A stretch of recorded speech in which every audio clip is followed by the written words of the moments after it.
Hi folks, Justin Lutz here, founder of Bong Barbell Training, the only barbell training club in Siem Reap, Cambodia. Our mission is to make Cambodia strong again by teaching the squat, press, deadlift, and bench press.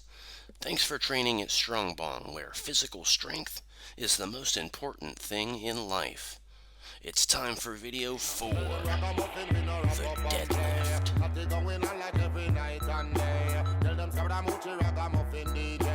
Anywhere we go, I say we stay. Full up of fashion, full up of lyrics, full up of style. That it going on forever, not just for a while. What them a go do now that them business spoil? Tell them ragamuffin on that cool profile. References for this video, specifically the Blue Book, Starting Strength, Basic Barbell Training, 3rd edition by Mark Ripito. I used the deadlift chapter to make this slideshow presentation. Practical programming was not used in this one, but you should buy it anyways. And I've got a playlist for you from Starting Strength. It's called How to Do the Lifts. Go ahead and click the link now. I'll add it to the show notes, and then bookmark or save that playlist. It will have videos that are nice and concise, about 5 minutes each, that will take you step by step through each of the lifts. I've put these videos into slideshows for your convenience. The deadlift. The deadlift is the primary back strength exercise. It's also an important assistance exercise for the squat. The barbell is ergonomically friendly, and it's best to practice picking things up off the floor in an ergonomically friendly way, so in the future when you have to pick something up that is awkward and not ergonomically friendly, you will be stronger and better equipped to do so. It suffers from a lack of popularity, though, because it is hard, and people tend to not like doing things that are really hard. Force is generated by the hips and legs and transferred by a rigid core in isometric contraction, so similar to the squat, where the core is held in rigid isometric contraction so it can be an efficient transmitter of force. The bar is pulled with straight arms off the floor and up the legs. The hips and legs are locked out at the top with the shoulders back. A common mistake is people shrug their shoulders up at the top, but it's not shoulders up, it's shoulders back. The bar is pulled off the floor from a dead stop. That's why it's called the deadlift. And the deadlift starts at the mechanically hardest part of the lift with no stretch reflex. So the squat starts at the top and is lowered, and there's a stretch reflex at the bottom of the squat, which makes it much easier. The deadlift does not have a stretch reflex because it starts from the floor.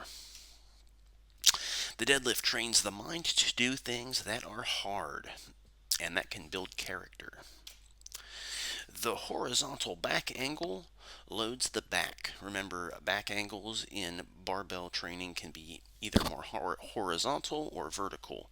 In this case, we will have a fairly horizontal back angle, which will load the back, and that's not dangerous for the back as long as we follow the setup procedure. It will actually strengthen the back if we do it correctly. Will deadlifts hurt my back? Well, deadlifting incorrectly might hurt your back. You can prevent back injuries by training correct deadlift mechanics. What does that mean? Well, you can set your back into extension, specifically the lumbar. Here's the lumbar, and the thoracic. Here's the thoracic. And you want to keep the load close to your midfoot. Here's your midfoot. Notice the deadlift starts right over with the barbell right over the midfoot. Two common causes of back pain: lumbar flexion with rotation under a load. This is a recipe for a back injury, so you really want to avoid this. And what does this look like? It looks Something like shoveling snow. I'm from Ohio. I grew up shoveling snow, and I know lots of people hurt their backs every winter shoveling snow. So, how can you avoid this? Well, you want to avoid lumbar flexion with rotation under a load. So, he's twisting to throw the snow away, which just makes this even worse. And the other problem is he's got the load far away from the midfoot. Notice now the heavy snow is in the shovel. He's throwing it far away from his body, and that's putting all of the it's creating a moment arm, and it's putting all the strain on his low back. So the moral of the story here is if you train the deadlift and you practice these mechanics, it will transfer into your everyday life. Your day-to-day activities will suddenly start to look a little bit more efficient, and your back will feel better. So keep these deadlift mechanics in your everyday life to protect your back. Let's look at what incorrect deadlifting mechanics will look like on the barbell. A couple of things that you can learn to spot easily. This trainee has a very rounded low back, and you can see the bar is far away from his midfoot. So this is a recipe for back pain, and it's just not efficient lifting mechanics. So a good thing to look for is the gap here. See, he's got this, there's a big gap between the bar and his shins, and that's a sign that he didn't follow the correct setup procedure, and the bar is not lined up with his midfoot. Remember, the bar should be close to your shins. If it's far from your shins, something is wrong. You should follow the 5-step deadlift procedure for every rep, and we'll get into that very specifically later in the video, step by step. Just note for now that this procedure needs to be followed carefully for every rep, and that some people cannot deadlift safely with heavy weights because of previous injury or some kind of learning difficulty. So if they're not able to go through the 5-step deadlift setup, for example, and set their back into lumbar extension, then they will be limited in how heavy they can progress their deadlift safely. Deadlift benefits. The deadlift should be your heaviest lift. And in strength training, our goal is to produce more force, which means that the deadlift is very useful in strength training. Some elite deadlifters can pull 500 kilos, over 1,000 pounds. Here's Eddie Hall breaking a world record at the time. Of course, we're not suggesting that for the general public. You can see the lady in the top picture is probably somebody's mom, and she is performing her deadlifts, and she is not getting frail as she gets older. Good for her.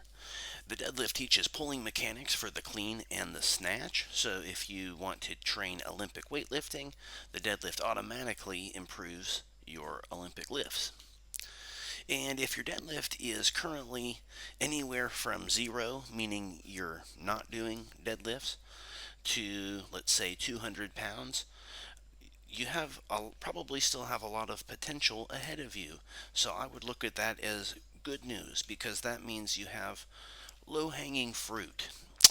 For example, if you set up just a body weight deadlift as an example, let's say you are a 185 pound male, you could say, I'm going to set a goal of deadlifting 185 pounds for a set of 5, and I'm going to do that in a linear way, so I'll get my deadlift from 0, if you're not training, up to 185 pounds in a pretty quick amount of time. It won't take you very long if you just start training. It's not a huge deal. And if you do that, it will give you the biggest ROI, the biggest return on your investment in the gym for performance. So if you care about performance, you've got to start deadlifting correctly and start working on gradually increasing your deadlift over time. And good news, if you only care about aesthetics, the deadlift improves aesthetics more than the other lifts as well. So appearance, performance, what more could you ask for? So the benefits are here for the deadlift. You just have to put in the work. Let's look at a few deadlift variations that we won't be using. The RDL, or Romanian deadlift. A conventional deadlift starts from the floor, but an RDL starts from the top and never touches the floor. So that's the key difference. A real deadlift starts from the floor, and RDL never touches the floor. What you should know is that the deadlift is a trainable lift. You can load it and progress it to very heavy weights, just like the press, bench press, and squat. But the RDL is not a trainable lift, it is an assistance exercise, so it should be treated as such and programmed accordingly. The deadlift starts with a concentric contraction with the pull off the floor, but the RDL focuses on the eccentric, the lowering phase, and that's why RDLs make your hamstrings more sore, because the soreness tends to come from an eccentric movement that you're not adapted to. Fun fact, soreness does not mean that you're getting stronger. A lot of people think that it does. What makes you stronger is adding weight to the bar the next time. So don't confuse soreness with effectiveness. And it's a waste of time to do RDLs if you have not trained the deadlift extensively already. So remember, it's an assistance exercise, and it's a waste of time to do assistance exercises if you have not developed your trainable lifts. So focus on developing your trainable lifts, squat, press, bench press, and deadlift, before you get distracted with assistance exercises. Can you see the problem with the second photo, by the way? It's a textbook case of bad form. The main problem with her form in this picture is the bar position. Look at where it is relative to her foot. It's way out in front of her toes, so remember to keep the bar over your midfoot during a deadlift, and that includes during an RDL. So she's going to complain later that deadlifts hurt her back without even probably knowing that she was doing an RDL, which is quite different than a deadlift. A deadlift is a concentric pull off the floor, so know the difference. Deadlift, concentric pull off the floor. RDL is the eccentric, the lowering, and it never touches the floor. The sumo deadlift. The sumo deadlift uses a wide stance with the feet outside the grip. This shortens the range of motion. It simulates the lifter having shorter legs. And this is used in powerlifting competition, but it's not very useful for strength training. Why is that? Well, we want to use the longest effective range of motion possible for strength training. So a sumo modification doesn't work to our advantage in strength training. It produces a more vertical back angle, and this reduces the load on the trunk. Some people believe that that makes it safer on the low back, but remember, we actually are trying to strengthen the low back by loading it progressively over time. So don't be afraid of the horizontal back angle in the conventional deadlift. That's how you get your back strong. So stick with conventional deadlifts with the grip outside the feet. The trap bar deadlift, and notice I have a big star avoid next to this one. Let's get right into it. Very controversial. The trap bar deadlift produces a very vertical back angle, which prevents loading the back, similar to a limitation we just saw of the sumo deadlift. But it just gets worse. The trap bar deadlift has a fixed grip width, so somebody who is very large, like an NFL player, will have the same grip width on this thing as somebody who's very petite, like a ballerina or your grandma. So it's already getting more absurd. That's very inferior to a barbell. And then at the top, there's no stability. The front to back, this is called the sagittal plane, and a barbell would be locked out and stable against the front of the quads at the lockout position, but the trap bar is just floating here, and it's not stable, and that's not safe.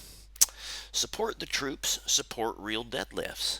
And I'm not trying to get political here, but I thought it was kind of interesting that the U.S. Army recently adopted the trap bar deadlift as part of their fitness assessment for the troops. And this has caused quite an uproar. A lot of people think that the troops deserve better, and I personally believe the troops deserve barbells, not trap bars. Grip and use of straps. These straps are quite useful. You can buy these from Warm Body Cold Mind or Weightlifting House on Amazon, and you should avoid these types of straps, these with the loops, because they will tighten around your wrist like a noose and it will be unpleasant. And these are the most common kind for some reason. So avoid these, get a different kind. You can find them on Amazon. Straps allow heavier back training if the grip is the limiting factor. Because if the bar opens the hands at the start of the pull, then you can't break the bar off the floor. You should avoid relying on straps too much, as this would limit your grip strength. We want to develop our grip strength by doing deadlifts with a double overhand grip, and only use the straps if it's the limiting factor for you making that rep. So again, use a double overhand grip as much as possible, since this produces a symmetrical stress on the shoulders, and that's ideal. Once your double overhand grip starts to fail you, if your hands are starting to open up, you can switch to a mixed grip, but only use a mixed grip when absolutely needed. This guy in the picture is using a mixed grip. Usually the non-dexterous hand, your weak hand, is the supine one, the one that's underhand. There's just one downside to this. It tends to push the bar forward of the midfoot slightly on the supine hand. So just be careful when you mix your grip that it's not throwing off your form too much. And sometimes it can stress that bicep tendon as well. So if you've had like biceps tendon injuries, you might avoid the mixed grip. Use chalk, not gloves. Chalk is very useful because you can use it to prevent folding of the skin, and this can prevent the breaking of calluses. You don't want your calluses to break. Gloves have no place in a serious training program, because a glove is just loose stuff between your grip and the bar. Gloves actually make the bar harder to hold on to. The only legitimate use of gloves in the weight room are to cover injuries like a cut. Prevention of callus formation is not a reason to use gloves. Remember, we're trying to get calluses on our hands because that's a normal reaction to stress when we train with barbells. So I don't know what to tell you. If you can't stand to get a callus on your hand, this probably isn't for you. A few points to remember. The challenge in the deadlift is to keep your back tight. The legs can lock out what the back can support. The deadlift starts with a concentric contraction and then an eccentric on the way back down. The deadlift is more fatiguing than the other lifts like the squat, the press, or the bench press, so you should do fewer reps of the deadlift because it's more fatiguing. The deadlift is hard because there's no stretch reflex like there is in a squat. It starts from a dead stop off the floor. Learn to deadlift. Here's a link to the YouTube clip from Starting Strength, Learning to Deadlift. I highly recommend you follow this clip. I've put it into a slideshow for your convenience. The 5-step deadlift setup. Step 1, stance. With your feet hip width apart, stand with the bar directly over the middle of your foot. You can imagine that you're preparing to do a flat-footed standing vertical jump. And this should place your feet with about 8 to 12 inches between the heels, and your toes will be pointed slightly out. How far will your toes be pointed out? Anywhere from 10 degrees to 30 degrees of toe angle. And remember, the bar will be 1 inch from your shins, and this will align the bar over the midfoot. So 1 inch from your shins, which should be over your midfoot. And the bar will stay over the midfoot until the lockout at the top. Step 2, grip. Without bending your knees, take your grip on the bar just outside of your legs, making sure not to roll the bar. Don't move the bar here. You already set it up over your midfoot. You don't want to move it. You can use a double overhand grip with your thumbs around, like you see in the picture. This grip width places the hands close to the legs, but not so close that the thumbs rub against the legs. And you'll bend over at the waist, stiff-legged, without lowering the hips or bending the knees. It's okay if your back is rounded here, because we'll fix that later. Just remember that you should not move the bar at this stage. And step 3, knees forward. Bend your knees until your shins touch the bar. Again, don't roll the bar, don't move the bar here. With your grip secured, bend the knees, drop forward until the shins touch the bar. Again, the bar shouldn't move. That will undo your previous steps. Shove the knees out just a little so they are in contact with the elbows and are parallel to the feet. Step 4, chest up. And this is the most difficult step for most people, so pay extra attention to step 4. Chest up. Squeeze your chest up. Flatten out your back, flat as you can manage. Tighten your grip on the bar. Don't let your hips drop down too low. So again, the key here is chest up. Rotate your chest up between your arms. This contraction continues down the back until the lumbar is also into contraction. Check out the video for a good illustration of step 4. Stare at a point on the floor. Keep your chin down, which will produce a normal anatomical neck position. Sometimes hamstring tension makes this difficult. The low back and hamstrings are in a tug of war over your pelvic position at the bottom position of the deadlift here, and the low back must win. If the hips are a bit high, that's okay. Remember, we shouldn't be too afraid of a horizontal back angle in the deadlift, because that's how we load our back and make it stronger. Step 5, pole.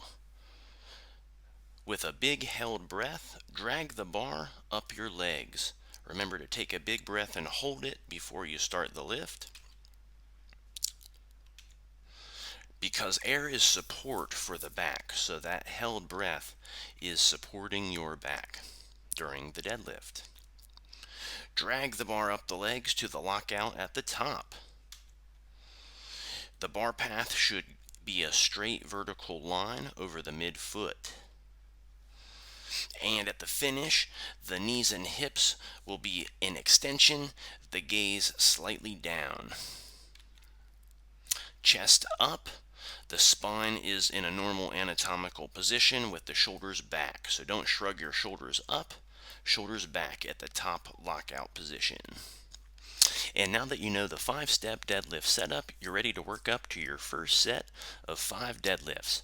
So start adding weight to the bar in sensible jumps, anywhere from 5 to 15 pounds at a time, until you reach a weight that you determine is reasonable for your starting deadlift weight. Work up to a set of 5.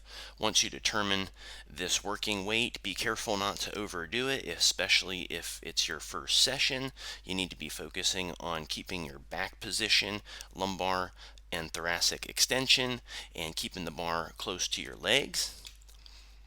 And then make sure you rest. Don't come back the next day. Come back 48 hours later and add about 5 pounds to the bar. We recommend starting with 5-pound jumps. So for example, if on day 1, let's say that was Monday, you would squat 3 sets of 5, you would bench press 3 sets of 5, and you would deadlift only 1 set of 5, because the deadlift is more stressful than the other lifts.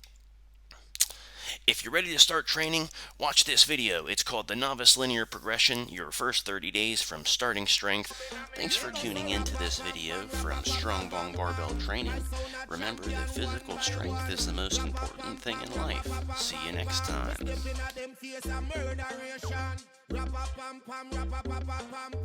We no fear no sound, we are real number one. Like Usain Bolt, Mike Tyson, Jordan. We just a done them one by one. So put your one in the air for the champion appear. When the figure done them, you know that's clear. From Mr. Pin said them better beware. Real champions, so you know so we no fear. Gun them here and there and anywhere. Up, down, downtown, in the city and the square. From me appear, sound boy disappear. With the big up plates, we a kill up in here. Some said them bad, but not bad like we. For we kill, jump and sound, kill them for free. Dash with them, but they drown them out as it. Them a kill in sound, but them gang. It goes so rap-a-pam-pam, rap-a-pa-pa-pam-pam. My sound a champion one by one. Rap-a-pam-pam, rap-a-pa-pa-pam-pam. Me stepping at them face a murderation. Rap-a-pam-pam, rap-a-pa-pa-pam-pam.